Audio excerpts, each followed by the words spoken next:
Story king में आपका स्वागत है। नए नए वीडियो देखने के लिए चैनल को अभी सब्सक्राइब करें। यह कहानी नहीं है, एक सत्य घटना है। स्वतंत्रता के पहले की बात है। वाराणसी में एक साधक थे जिनका नाम सुदर्शन जी था। वह माता दुर्गा के परम भक्त थे। एक दिन की बात है, ब्रह्म मुहूर्त का समय था। वे गंगा जी में कमर भर पानी में उतरकर जप कर रहे थे। उसी समय उधर से किसी बाहुबली का काफिला निकल रहा था। उस बाहुबली ने सुदर्शन जी को गंगा में खड़े जाप करते हुए देखकर विनोद में इनसे पूछा, महाराज जी, आप बहुत देर से गंगा जी की तली को देखे जा रहे हैं। बताइए तो जरा, गंगा जी की तली में आपको क्या दिख रहा है? महाराज जी बाहुबली की मस्करी को समझ गए थे। उन्होंने भी उसी अंदाज में कह दिया, गंगा जी की तली में खरगोश दिख रहा है। और क्या? वह बाहुबली व्यक्ति तो श्रद्धावश महाराज जी को कुछ दक्षिणा देने की सोच रहा था, परंतु उनकी उल्टी बात सुनकर वह पिनक गया। उसे सुदर्शन जी के इस उत्तर को सुनकर बहुत गुस्सा आया। उसने अपने एक आदमी को तुरंत जाल लाने के लिए भेज दिया, यह कहते हुए कि अभी दूध का दूध और पानी का पानी किए देता हूँ। थोड़ी देर में बाहुबली का आदमी जाल लिए वापस गंगा जी के किनारे पर आ गया। अपने आदमी को कहा, महाजाल गंगा में डालो। वह फिर से गरजा, 3 बार महाजाल गंगा में फेंको।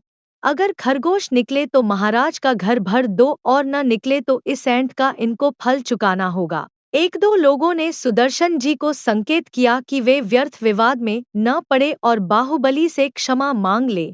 सुदर्शन जी अपने वक्तव्य से बिल्कुल भी न हटे। अब कह दिया तो कह दिया। पहली बार जाल डाला गया, कुछ न निकला। दूसरी बार जाल डाला गया, फिर भी कुछ नहीं निकला। बाहुबली ने क्रोधित दृष्टि, कुटिल मुस्कान के साथ सुदर्शन जी की तरफ देखा। सुदर्शन जी के माथे पर शिकन तक न थी। अभी तीसरी बार बाकी है भाई। सुदर्शन जी मुस्कुरा रहे थे। क्रोध में जल रहे उस बाहुबली ने पुनः अपने आदमियों को आदेश दिया, डालो जाल डालो। एक आखिरी बार और तीसरी बार फिर से जाल डाला गया। जाल जब बाहर निकला तो सबों ने बड़े हैरत से देखा, जाल में 2 जीवित खरगोश थे। भय से कांपता हुआ वह बाहुबली तुरंत सुदर्शन जी के चरणों में गिर गया। आप सिद्ध पुरुष हैं, मुझ मूर्ख को माफ कर दो महाराज। फिर उठा और वह अपने लोगों की तरफ घुमा और कहा, तुम लोग गुरुजी के साथ जाओ।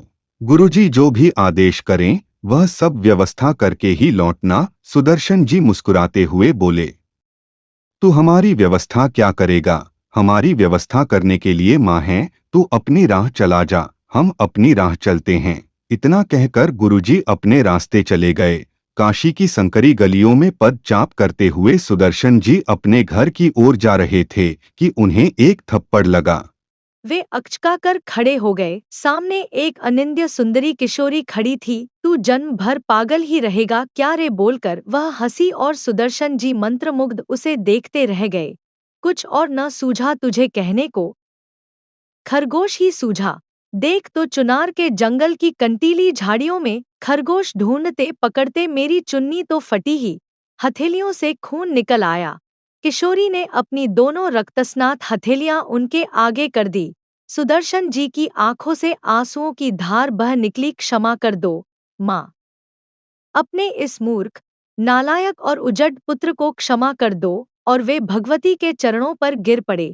हमें गर्व है अपने देश भारत पर, यह ऐसे महान साधु संतों की धरती पर। अगर ये हमारी वीडियो अच्छी लगी हो तो हमारे चैनल को सब्सक्राइब करें और बेल आइकन को जरूर दबाएं। वीडियो पूरा देखने के लिए आपका बहुत बहुत धन्यवाद।